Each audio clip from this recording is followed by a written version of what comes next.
Hi guys, hope you are doing well. Today I just want to take a little time and talk about preparing for an encounter with God. So stay with me.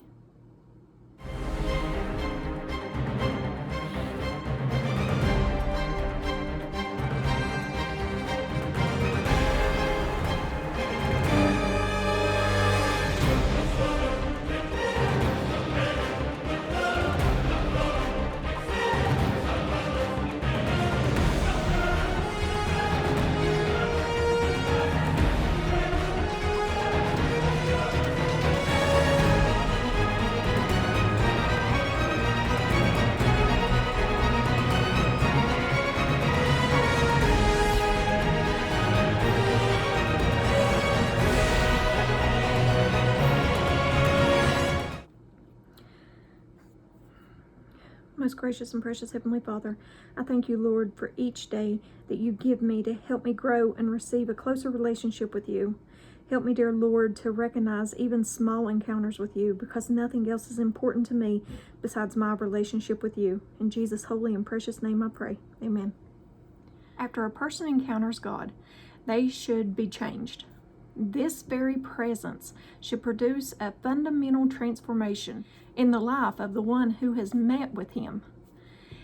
It's not enough for us to talk about what we have experienced.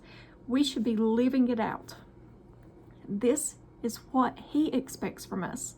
He said in his word, "Come out from them and be separate." And that's in 2 Corinthians chapter 6, verse 17. This is his call to us, to be changed as a result of our meetings with him. But what does that change look like? In John chapter 12, Jesus pays a visit to his close friends' sisters, Mary and Martha, and their brother Lazarus. Jesus decided to share some time with these beloved friends 6 days before the Passover feast celebration. He might have wanted to visit for several reasons, like realizing that his trials and crucifixion would soon take place. He may have wanted to spend time with his closest friends before he died. Also, Bethany was a place of quiet rest for Jesus, where he could escape from the demanding crowds for a little while. At Passover, multitudes of people would come to see him and want his attention. However, John 12, verse 1 says, what I imagine was his main reason for the visit. I'm sure he wanted to inspect their lives, because this is where Lazarus lived, whom Jesus had raised from the dead. The last time he had visited them, Jesus had performed a miracle in their midst. God himself had shown up, and he had raised Lazarus from the dead. An encounter like that should have changed them forever. See, our life's calling is to be different, to be changed. When we encounter his hand moving in our lives, there should be some physical evidence of his manifest presence. God's presence always brings about transformation. One of the most familiar miracles of transformation in nature is a caterpillar. If a caterpillar has a life calling, what do you think that would be? Well, it's certainly not to remain a caterpillar. The caterpillar's ultimate reason for living is to eventually become a butterfly. A caterpillar may do many things in its lifetime: eating, molting, learning to spin silk. However, all of that activity is for one central purpose: to prepare to spread its wings and one day fly. The Bible teaches that our primary calling in life is fellowship with God. God, who has called you into fellowship with his Son, Jesus Christ, our Lord, is faithful. And we see that in 1 Corinthians chapter 1, verse 9. You were created for the purpose of living a life that is pleasing to and brings glory to God.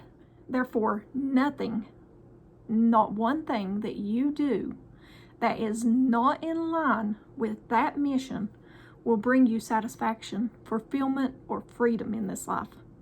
Even Jesus himself knew this, And while he was here on earth, he would not do certain things, certain good things, if they were not in direct keeping with his Father's specific instructions. We may play a number of different roles throughout the day, from caring for others to balancing our children's activities to work to whatever. However, those are all secondary callings. Our primary calling in life is a love relationship with Jesus. God is calling you to focus your primary calling, encountering him, experiencing his presence in your life, knowing him, falling more in love with him. And when we do this, we cannot help but be changed. And that's all I have for you today, guys. Hope you're enjoying these videos. As always, give me a thumbs up or thumbs down. Like, share, subscribe. Send it to your friends. I like your input. And if I don't see you in the next video, I hope to see you in heaven. Bye, guys.